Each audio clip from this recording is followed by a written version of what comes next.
Hello everyone, welcome back to the channel. In today's video, I'm going to teach you how to connect unclosed lines in Autocad to form a polyline. This is a very useful technique when you have multiple line segments that are not fully connected but should form one continuous shape. It helps you clean up broken drawings, create continuous shapes, fix gaps in geometry, and prepare objects for hatching and editing. So, let's get started. First, go to the command line and type PEDIT. Then press Enter. This opens the Polyline Edit command, which allows you to modify existing lines and combine them into a single polyline.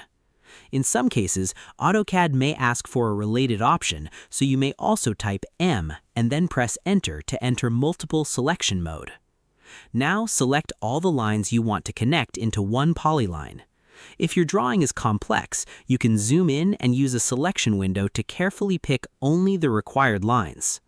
Once you have selected all the lines, press Enter. Now Autocad will show options. Choose Join.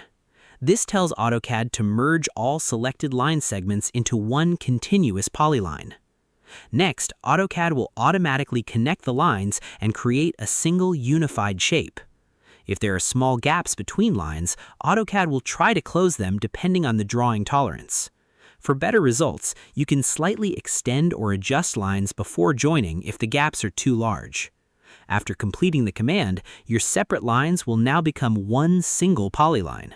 You can confirm this by clicking the object and seeing it highlighted as one continuous entity.